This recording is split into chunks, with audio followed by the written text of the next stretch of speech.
Existem algumas gafes que deixam a gente com a cara lá no chão, né? Como, por exemplo, você chegar do lado de uma mulher, de uma moça e perguntar: você tá grávida? De quantos meses? E ela responder: não tô grávida não, tô meio gordinha só. Isso deixa a cara da gente lá no chão. Ou às vezes você chega e vê uma pessoa, um senhor, com uma criança e pergunta: é seu netinho? Não, meu filho. Ou pergunta: essa é sua filha? E ele responde: não, é minha esposa. São gafes que deixam a gente com a cara no chão quando a gente dá uma bobeira dessa. Você já deu uma gafe nesse sentido? É tenso, não é? Pois é. O Biden deu uma gafe pior do que todas essas juntas. Sabe por que não? Vou te contar o que aconteceu. Durante uma apresentação na OTAN, o Biden foi apresentar o Zelensky, que estava lá, o presidente da Ucrânia. E aí ele apresentou o presidente da Ucrânia, chamando ele de Putin. Pois é, essa gafe foi feia. Antes de entrevista sobre eleições, Biden comete gafe e apresenta o Zelensky como Putin na OTAN. Escuta só. I want to hand it over to the president of Ukraine, who has as much courage as he has determination. Ladies and gentlemen, President Putin. Então eu vou apresentar para vocês o presidente da Ucrânia, que tem muita determinação. Senhoras e senhores, diante de vocês, o presidente Putin.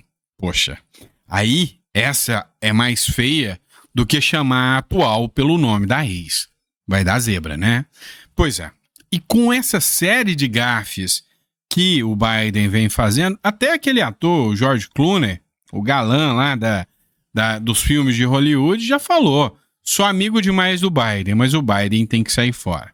E aí quem entra na figura, na cena, é a Kamala Harris. Matéria do Globo: Kamala cresce em pesquisa e se torna oposição mais viável contra Trump.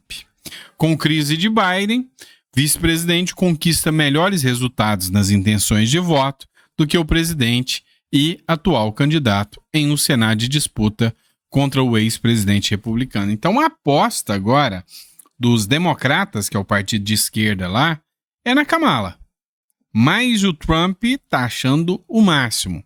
Ele acha que no discurso, no debate, ele vai rebater ela. E também, ela é uma figura um tanto quanto insossa, apagada lá no governo norte-americano. E que pouco provável que ela vai ter uma representatividade suficiente para enfrentar o Donald Trump nessa jogada aí, nessa jornada. Mas não para por aí não, vamos falar da tal investigação da ABIN, né?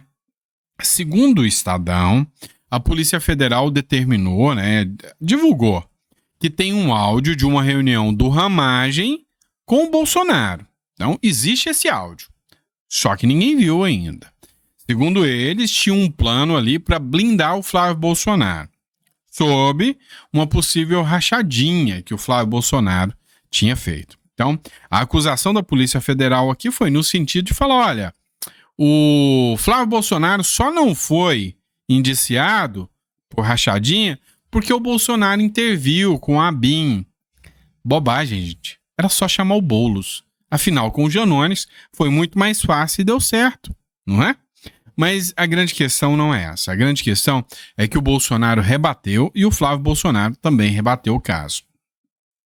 O nome da operação foi dada pela Polícia Federal e divulgada pelo Alexandre de Moraes, é Última Milha, em contraponto ao nome do programa que a ABIN utilizava, que é o First Mile, ou seja, a primeira milha, né? Então eles colocaram Última Milha. Com o avanço das investigações da Operação Última Milha, a Polícia Federal encontrou um áudio de uma reunião em que o ex-presidente Jair Bolsonaro e o Augusto Heleno, que era o chefe da ABIN na época, eles discutiram com o Ramagem um plano para anular o inquérito das rachadinhas que existia contra o Flávio Bolsonaro. Investigação que fechou o cerco ao senador Flávio Bolsonaro, filho 01 do ex-chefe do Executivo. A gravação remonta um encontro realizado em agosto de 2022, também com a participação da advogada do Flávio Bolsonaro. A conversa citou os auditores da Receita responsáveis pelo relatório de inteligência fiscal, que baseou a investigação do caso Queiroz. Revelado pelo Estadão, procurado, Flávio disse que nunca teve contato com integrantes da BIM.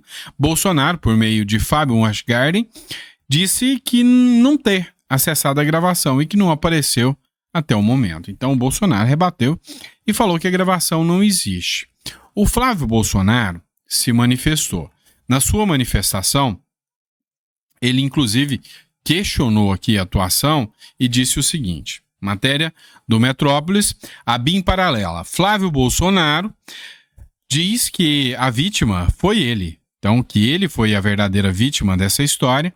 Segundo ele, o que aconteceu foi o seguinte, teve uma investigação completa por parte de agentes da Receita Federal que, sem ordem judicial, buscou todas as contas do Flávio Bolsonaro.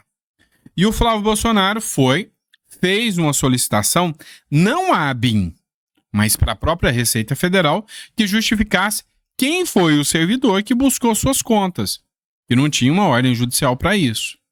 Então, a Receita Federal negou e falou, não vou te fornecer isso, como consta de dados sigilosos, bancários, só por ordem judicial. Mas o beneficiário era ele. Então, ele precisou entrar com um habeas data, uma ação na justiça contra a Receita Federal para saber, né, na verdade, quem é que tinha investigado as contas bancárias dele. O detalhe aqui interessante é que o pedido administrativo foi negado e não foi na ABIN, foi na Receita Federal. Então o Flávio Bolsonaro fez sua defesa dizendo que ele nunca pediu nada para a ABIN, não tem justificativa tentar jogar essa questão de ABIN paralela contra ele. E aí a gente precisa até entender qual que é a acusação, né? Matéria do jornal Metrópolis, foragido da ABIN paralela, é preso e total de detidos chega a 5. O que aconteceu? Vamos tentar entender um pouquinho isso aqui. Qual que é a acusação do Alexandre de Moraes e da Polícia Federal contra essa ABIN paralela? São 2 temas. Fake news e investigação indevida. Segundo a denúncia, havia um grupo de dentro da ABIN que coletava as informações e, ao coletar essas informações, repassava para influenciadores do X, né, do antigo Twitter, que divulgavam essas informações, segundo eles, fake news. Aí eu já não entendi muito bem, porque se era a ABIN que buscava essas informações e repassavam, e essas pessoas divulgavam informações daqueles que foram investigados, como é que é fake news?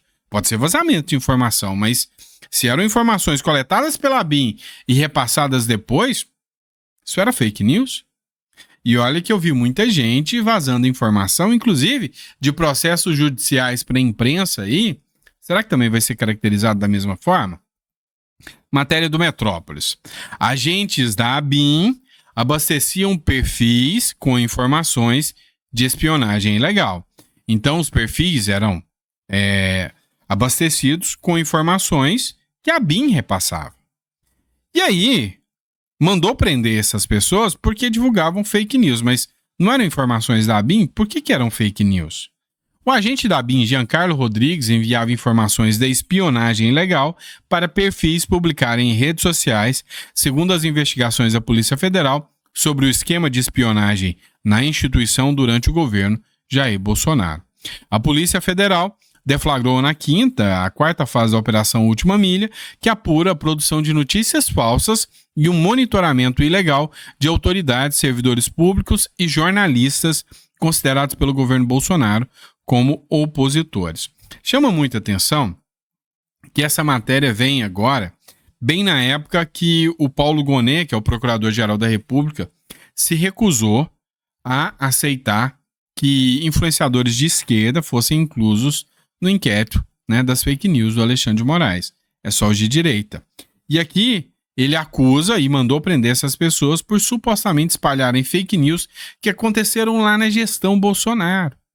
O Procurador-Geral da República, que é o Paulo Gonet, ele se manifestou falando, peraí, Você está acusando que esses caras espalharam fake news lá na gestão passada. Que risco eles apresentam agora para você determinar a prisão deles? Devem responder o processo em liberdade. Pois é, o Alexandre de Moraes não respeitou o parecer do Paulo Gonet, que virou uma figura, assim, que já não é mais o custos les, o dono da ação penal, porque hoje quem manda é o judiciário. É o judiciário, com o Ministério Público ou sem o Ministério Público, toca a ação e vai andando, não é? O Pacheco, como sempre, do lado do Lula. O Pacheco condenou o uso político partidário da ABIN e disse que é criminoso. O presidente do Congresso Nacional, Rodrigo Pacheco, se pronunciou nesta quinta-feira sobre as informações reveladas na derradeira fase da Operação Última Milha. Com a queda de sigilo, e aí eu já falei sobre isso com vocês, que é interessante que toda vez que surge algum assunto que vai ser negativo para o Lula, tem uma queda de sigilo. E a imprensa só fala disso. Mas vamos lá, com a queda de sigilo, foi possível ver como funcionava o uso da estrutura da Agência Brasileira de Inteligência para espionagem ilegal durante a gestão de Jair Bolsonaro. Entre os monitorados estão o presidente da Câmara dos Deputados, o Arthur Lira, o ex-governador de São Paulo, João Dória, e os ministros do Supremo Tribunal Federal, Alexandre de Moraes. Pacheco diz que contaminar a ABIN com ações políticos partidárias e utilizar o aparato estatal para espionar e perseguir parlamentares legitimamente eleitos é ato criminoso que fragiliza não somente a instituição, mas a democracia e a soberania do país. Eu já vi esse filme, tá? Como eu já disse para vocês, como eu já citei para vocês, durante a gestão Lula havia grampos no Supremo Tribunal Federal e em outros opositores do governo Lula, né? Mas afinal, tem que punir e pegar é o caso do Bolsonaro. É óbvio, né? Mas vamos lá. O próprio Deltan Dallagnol, ele fez um vídeo falando sobre a caixa preta no STF, citando presos do 8 de janeiro e outros presos pelo Supremo Tribunal Federal. E aqui ele argumenta de forma bem interessante que, sabe, sequer a denúncia foi apresentada em alguns desses casos. O que é arbitrário e abusivo totalmente. Escuta só o que disse aqui o Deltan Dallagnol.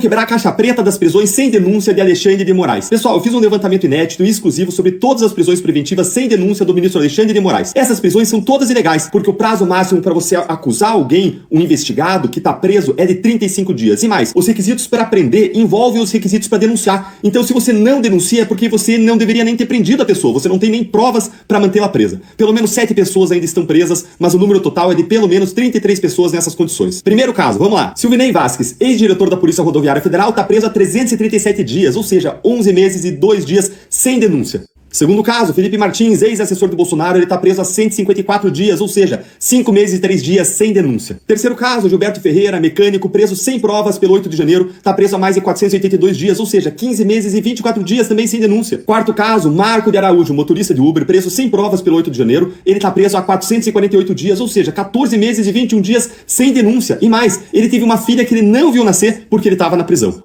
Quinto caso, a Eliane de Jesus, ela é manicure missionária, está presa há 482 dias, ou seja, 15 meses e 24 dias também sem denúncia. Depois que eu publiquei esse levantamento hoje na Gazeta do Povo, já me informaram mais 2 casos de pessoas presas sem denúncia, aumentando o número para 7. Acesse o link nos meus stories se você quiser saber mais. Senadores, onde estão vocês? Vocês são os únicos que podem quebrar essa caixa preta das prisões preventivas ilegais, sistemáticas, contra as quais não tem para quem recorrer e sem denúncia do ministro Alexandre de Moraes. Se mexam, senadores. Vem comigo quebrar a caixa preta das prisões... Pois é. Olha, hoje eu vi um advogado falando algo que eu achei bem interessante. O judiciário, ele não pode, de forma alguma, e é arbitrário, prender sem provas. E isso, ele estava citando o caso do Felipe Martins. Então, a prisão é a última ratio, ou seja, a gente só prende se não houver outras medidas que podem resolver o problema, né, como medidas alternativas, só prende quando não há outras medidas e quando há provas de que há necessidade de prisão. Então você tem que provar a necessidade de prisão daquela pessoa, não dá para prender sem provas. E hoje o que acontece no caso Felipe Martins não é que você prende sem provas, não é o caso. Não é que o Alexandre de Moraes, ministro do Supremo, determinou a prisão sem provas no caso do Felipe Martins. Ele determinou a prisão com provas da inocência dele. Vocês entendem o quanto isso vai além da gravidade? Foi provado a inocência. E aí a determinação da prisão foi com a prova da inocência.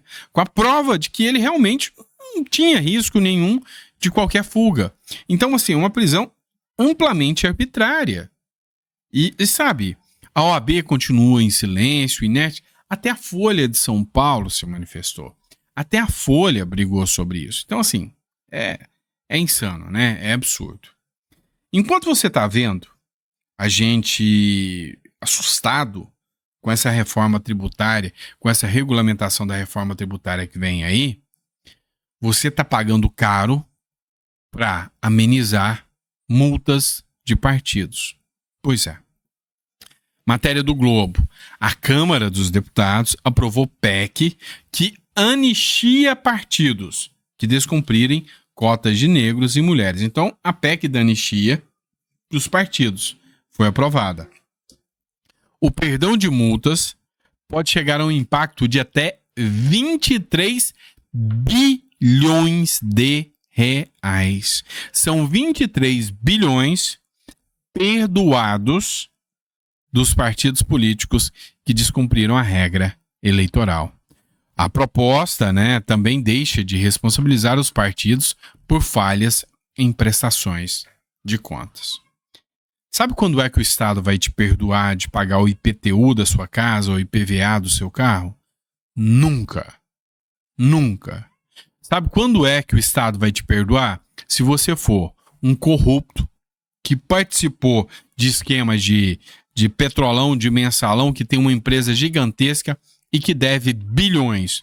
O Estado vai negociar e vai perdoar a sua dívida. Quando você for um partido político que não cumpre as regras, você vai ser perdoado. Mas enquanto você for como eu, um otário, que tem que pagar o IPVA, o IPTU, dentre outras dívidas aí para o Estado, você, otário, e eu, otário, nunca, jamais, never, vamos ser perdoados. Isto é fato. E para encerrar, vamos pegar aqui a Maria Corina Machado, lá da Venezuela. Esta é inelegível. O que me impressiona muito é como esses inelegíveis conseguem movimentar milhares de pessoas, enquanto os elegíveis não conseguem. Que tipo de democracia é essa? Então, imitando o Bolsonaro, ela vem e faz uma mega motociata com milhares e milhares de pessoas. E aí a pergunta é, como que os inelegíveis movimentam pessoas e os elegíveis que ganham não movimentam ninguém? Tem muita explicação isso? Não sei, mas acompanhe o vídeo aí.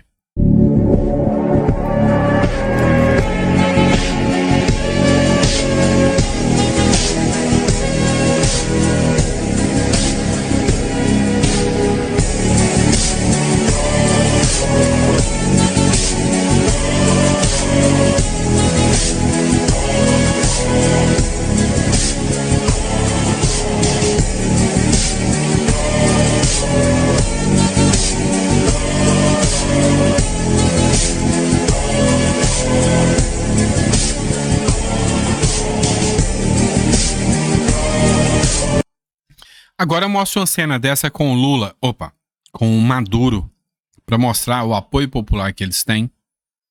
Difícil, né? Obrigado, pessoal. Fica com Deus. Vejo vocês no próximo editorial. Amanhã de manhã a gente tá de volta para mais um bate-papo. Até lá.